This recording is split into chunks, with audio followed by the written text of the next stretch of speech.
तो हज़रत उमर रज़ी अल्लाह ताला ने फरमाया कि ए खब्बाब, तूने क्या किया इस दीन के खातिर? तो उन्होंने कुछ नहीं बोला।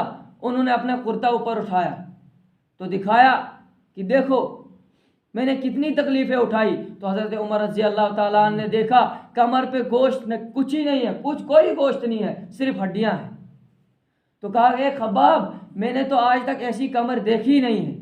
फरमाया कि मुझे आग के अंगारों पर लिटाया जाता था, मेरी खून और चर्बी से आग के अंगारे बुझ जाते थे। इतनी तकलीफ़ें दी है उन्होंने इस दीन के खातिर। हज़रत बिलाल हबशी रज़ी अल्लाह ताला अन्हु फरमाते हैं उनको मक्का की गर्म रेत पर लिटाया जाता था, उनके सीने पर बड़ी चट्टान रख दी जाती थी ताकि हरकत ना कर सके। रात को जंजीरों में बांधकर कोड़ों से मारा जाता था, लेकिन नहीं, वो बिलाल हबशी रज़ी अल्लाह ताला अन्हु तब भी एक ही रट लगाए हुए थे, अहद अहद अहद, कि अल्लाह एक है, अल्लाह एक है। खुद आप सल्लल्लाहु अलैहि वसल्लम ने इस दीन के खातिर कुर्बानियाँ दी। जिस चेहरे मुबारक पर थूका गया, जिस चेहरे मुबारक की अल्लाह कुरान में कसम खाते हैं वज़्ज़ुहा वल्लैलि इज़ा सजा, उस चेहरे मुबारक पर थूका गया। कितनी कुर्बानियाँ दी ताइफ के मैदानों में, मदीना के बाजारों में, लोहो लोहान हो गए, तब जाकर ये दीन हम तक पहुंचा है। उन्होंने हसन और हुसैन के लिए दुआ नहीं मांगी, अपने लाडलों के लिए दुआ नहीं मांगी, उन्होंने इस उम्मत के खातिर, हमारे खातिर रात भर रोते रहे कि अल्लाह मेरी उम्मत को जहन्नम की आग से बचा, मेरी उम्मत को कब्र के अजाब से बचा। कितनी कुर्बानियाँ दी है उन्होंने, तब जाकर ये दीन हम तक पहुंचा है। आज हमें इस दीन की कदर ही नहीं है। और यही ईमान वाला इतना कीमती है, इतना कीमती है कि फरमाते हैं जब तक एक ईमान वाला इस दुनिया के अंदर बाकी रहेगा, अल्लाह ताला इस दुनिया का निज़ाम ऐसे ही चलाते रहेंगे। एक ईमान वाला इस दुनिया के अंदर बाकी नहीं रहेगा, अल्लाह ताला को इस दुनिया की कोई ज़रूरत नहीं है। कुरान में आता है इज़ा ज़ुल्ज़िलतिल अर्ज़ु ज़िलज़ालहा, अल्लाह ताला इस दुनिया पे जलजला आ जाएगा, आसमान फट जाएगा, ज़मीन फट जाएगी, समंदरों में आग लगेगी, पहाड़ रुई की तरह उड़ जाएंगे। क्यों? ईमान वाला दुनिया के अंदर नहीं है। ये दुनिया ईमान वाले के लिए ही है। मगर इतना भी दुनिया में नहीं गिर जाना है कि दुनिया एक धोखे का घर है। हमने अपनी आंख इसी दुनिया में खोलनी है, कब्र में इस आंख को खोलने से कोई फायदा नहीं है। यह आंख जो हमारी आंख है, यह नकली आंख है, इस आंख को दुनिया में बंद कर देना है। हमारी जो असली आंख है उसको खोलना है कि देखना है कि मैं क्या कर रहा हूं, मुझे क्यों भेजा गया है। फरमाते हदीस में आता है अल्लाह ताला ने हमें पूरे उधर जन्नत में जमा किया था, सब रूहों को कहा था कि तुम मुझे रब मानते हो। हम सब ने कहा था कि कौल, हम तुझे रब मानते हैं। अल्लाह ताला ने फरमाया कि जाओ, अब मैं तुम्हें देखता हूं कि तुम कैसे मुझे रब मानोगे। अब तुम्हारा मैं इम्तिहान लूंगा।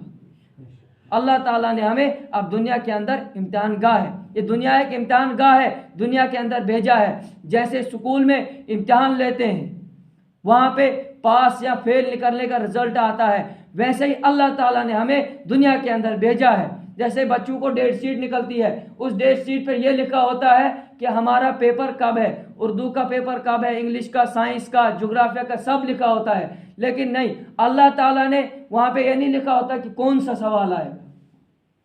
वो फिर हमें टीचर स्कूल में बताते हैं भाई ये सवाल आएगा, ये सवाल आएगा, लेकिन नहीं, अल्लाह ने हमें खुद बताया है तुम्हें कब्र में कौन सा सवाल आएगा, मन रब्बुका, मन दीनुका, मन नबियुका, इसके जवाब भी बता दिए।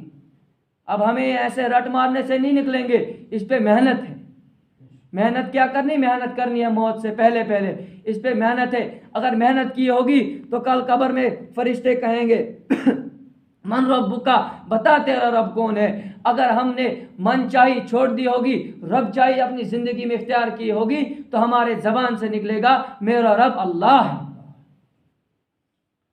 फिर दूसरा सवाल होगा मन दीनु का, बता तेरा दीन क्या है। अगर हम दीन पे चले होंगे तो हम कहेंगे मेरा दीन इस्लाम है।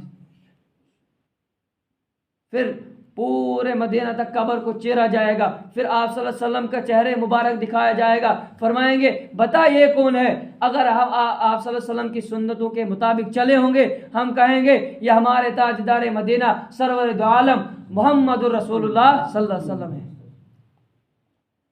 अगर नहीं चले होंगे तो हम कहेंगे ला अदरी, मैं नहीं जानता। हमने क्या जवाब देना है कल कब्र में? हम आज नमाज भी नहीं पढ़ते तो हम क्या जवाब देंगे? खुद आप सल्लल्लाहु अलैहि वसल्लम ने फरमाया, एक बार सर्दी के मौसम में बाहर निकले, उनके साथ एक सहाबी थे हज़रत अबू ज़र गफ़ारी रज़ी अल्लाह ताला अन्हु। उन्होंने कहा कि हज़रत आप सल्लल्लाहु अलैहि वसल्लम ने पतझड़ के मौसम में टहनी उठाई और टहनी को हरकत दी। कहा कि अबू ज़र, आपने मुझसे यह नहीं पूछा कि मैंने इस टहनी को क्यों हरकत दी? कहा कि आप सल्लल्लाहु अलैहि वसल्लम आपने क्यों इसको हरकत दी? फरमाते हैं, जो नमाज के लिए वुजू करता है उसके गुनाह ऐसे ही गिरते हैं जैसे इस टहनी से पत्ते गिर रहे हैं। और आज हम रिज़्क़ के पीछे लगे हैं, भाई मैंने रिज़्क़ कमाना है। अल्लाह ताला ने खुद कहा, जो 5 वक्त की नमाज पढ़ेगा मैं उसको 5 तरह के इनामात दूंगा। पहले ही उसकी रिज़्क़ की तंगी हटा दी जाएगी। उसके बाद जब इंसान का रिज़्क़ ख़त्म होता है, जब उसको कब्र के लिए चलाया जाता है, फिर कब्र में हिसाब किताब है, कब्र का अज़ाब है, और दूसरे नंबर पर उसका कब्र का अज़ाब हटा दिया जाता है। फिर वहाँ से हमारी रवानगी है, हशर में। वहाँ पे भी उधर नामे अमाल दाएं हाथ में दिया जाएगा। फिर वहाँ से पुलसिरात पे चलना है। पुलसिरात कैसा है? बाल से बारीक, तलवार से तेज। पुलसिरात पे भी चलना है, उस पे भी आसानी हो जाएगी। फिर उसके बाद जन्नत है, बगैर हिसाब किताब में जन्नत के अंदर दाखिल हो जाएगा। और खुद फरमाया, जिस घर के सामने नहर होगी, कोई शख्स उस नहर के अंदर 5 टाइम नहाएगा, उसके बदन पर कोई मैल नहीं रहेगा। कि रहेगा कोई मैल नहीं रहेगा। इसी तरह जो 5 वक्त की नमाज पढ़ेगा उसके जिस्म पर कोई गुनाह नहीं रहेगा। और अल्लाह का जिक्र कर। हमारा ईमान क्या है? ईमान है ला इलाहा इल्लल्लाह मुहम्मदुर रसूलुल्लाह सल्लल्लाहु अलैहि वसल्लम। इससे क्या चाहा जाता है? इससे यह चाहा जाता है कि हमारे अंदर अल्लाह का ध्यान आ जाए कि अल्लाह के बगैर कुछ नहीं कर सकता, अल्लाह अपने गैर के बगैर सब कुछ कर सकता है।